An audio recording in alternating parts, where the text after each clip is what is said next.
ఈ రోజే డౌన్లోడ్ చేయండి. మీ ఫేవరెట్ షోస్ చూడండి. ధ్రువ్ కూడా సరిగ్గా నీలాగే మనసుతో ఆలోచిస్తాడు. మరి మనసుకైన గాయం తగ్గడానికి కాస్త టైం పడుతుంది కదా. నువ్వేం దిగులు పడకు, ధ్రువ్కి కోపం తగ్గిపోతుంది. వదినా, నేను ఇప్పుడు ఏం చేయాలో మీరే చెప్పండి. తనకి కొంచెం టైం ఇవ్వు ఉన్నతి. అండ్ నువ్వేదైతే తప్పు చేశావో అలాంటిది మళ్ళీ ఇంకెప్పుడు చెయ్యకు. వదినా, ఐ ప్రామిస్, నేను ఇక మీదట ఎప్పుడు అలాంటి తప్పు చెయ్యను. I'm sorry. ఇట్స్ ఓకే, రా కూర్చో, భోజనం చేయి.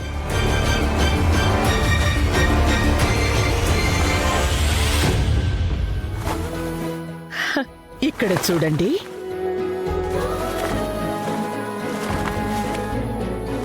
ఈ వస్తువులన్నీ నేను ఉన్నతికి ధ్రువకి పంపిస్తున్నాను. పెళ్లి తర్వాత వాళ్ళకిది మొదటి హోలీ పండుగ కదా.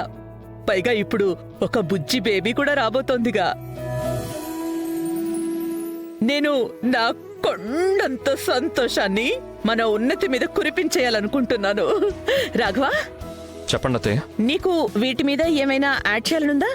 లేదత్తయ్య, మీరెప్పట్లానే ఎలాంటి లోటు లేకుండా చేశారు. మిస్ మెడోనా, పూర్ణిమ, మీరిద్దరూ మీ బట్టలు రెడీ చేసుకుంటున్నారు కదా? అత్తయ్య గారు, నేను మెజర్మెంట్స్ కూడా పంపించేశాను. చాలా సంతోషం. మరి నీ స్వీట్స్ అవన్నీ రెడీ అత్తయ్య గారు. అంటే ఇది చాలా బాగుంది అత్తయ్య అక్కడ గారు. పెట్టు. రాఘవ, నీకోసం కూడా ఒక సర్ప్రైజ్ ఉంది, చెప్పనా? చెప్పండి. నేను నీ కోసం జీడిపప్పుతో చేసిన కోవా బొప్పట్లు చేయబోతున్నాను. తింటావు కదా? అత్తయ్య, నేను ఆఫీస్కి వెళ్లాల్సి ఉంది. బహుశా నేను భోజనం అక్కడే చేసేస్తానేమో. అలా ఎలా? ఇంట్లో హోలీ పూజ ఉంటే నువ్వు ఆఫీస్లో భోంచేస్తావా? అరే వావ్ శైలజ, నువ్వు నిజంగానే జీడిపప్పుతో కోవా బొబ్బట్లు చేయబోతున్నావు. కానీ మీకేమీ పెట్టను. కానీ నేనవి తిని తీరుతాను. రాఘవ్, నువ్వు నాతో రా. ఎక్కడికి? అరే రారా మై టైగర్, రా.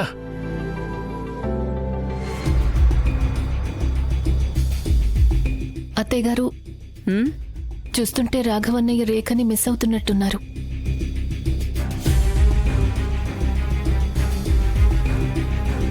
తన సంగతి వదిలే. నువ్వేం చేయాలో నీకు గుర్తుంది కదా.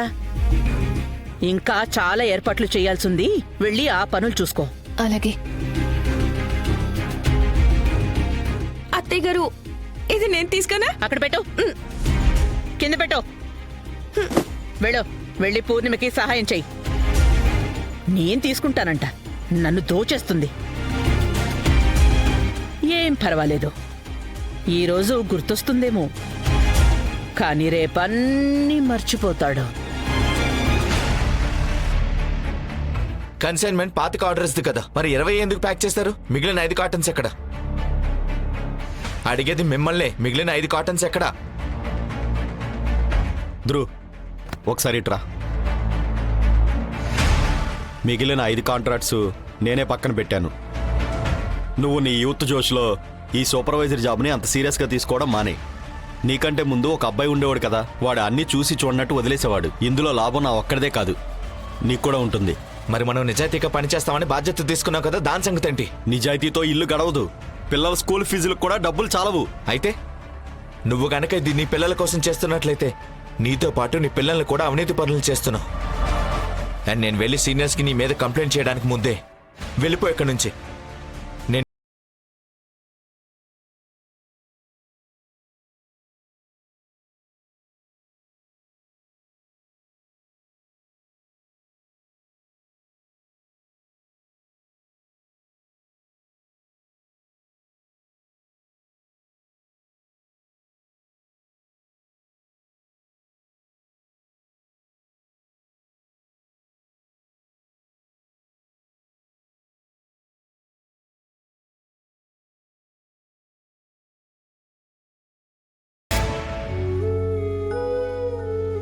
అక్క, నువ్వెక్కడేం చేస్తున్నావు?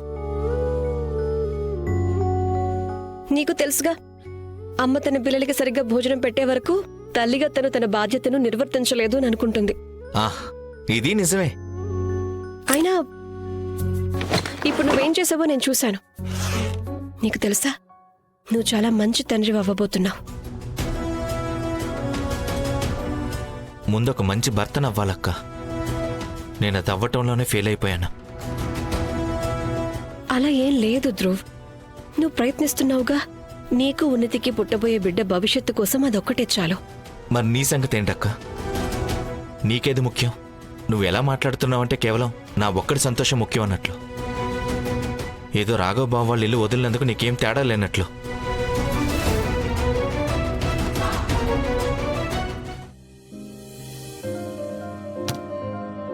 Game close.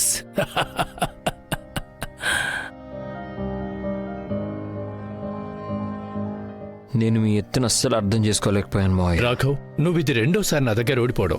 మొదటిసారి ఎప్పుడు ఓడిపోయావు? మీరు చీటింగ్ చేసినప్పుడు. సర్లే, కానీ ఈరోజు నేనేం చీటింగ్ చేయలేదు కదా. లేదు, కానీ ఈరోజు నువ్వు చీటింగ్ చేస్తున్నావు. నిన్ను నువ్వే నీ మనసుకి బలవంతంగా నచ్చజెప్పుకుంటున్నావు. నీకు నీ జీవితంలో రేఖ వద్దని చెప్పుకుంటావు.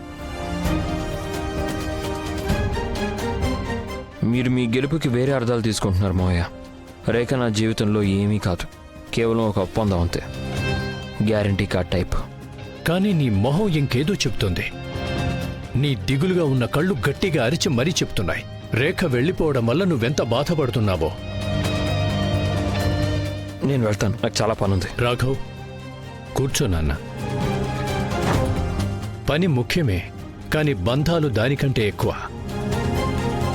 అయినా ఒకటి గుర్తుపెట్టుకో, నీ పని నిన్నంత జాగ్రత్తగా చూసుకోలేదు, రేఖ నిన్ను చూసుకున్నట్లుగా.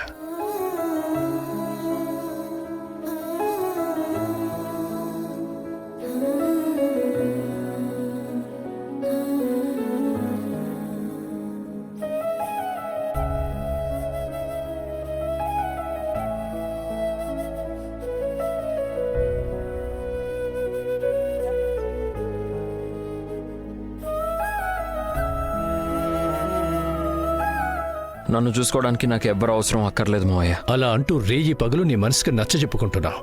రాఘవ్, ఈ భ్రమ నుంచి బయటకొచ్చాయి అండ్ ఫేస్ ద ట్రూత్.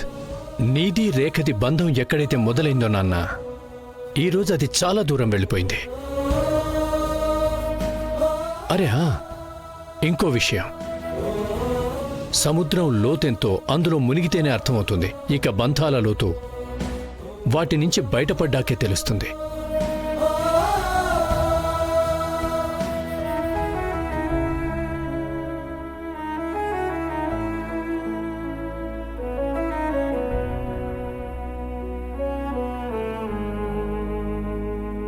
నీకు అసలు ఎంత ధైర్యం నా భార్య మీద చెయ్యడానికి?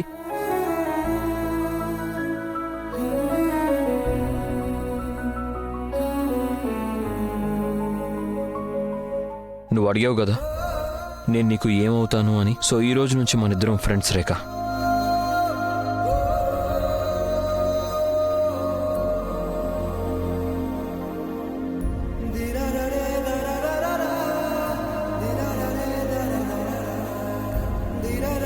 ఈ రోజు నుంచి నువ్వు రాఘవ్ సూర్యవంశీకి భార్యగా భారాన్ని మోయాల్సిన అవసరం లేదు. నువ్వు ఫ్రీ అయిపోయావు.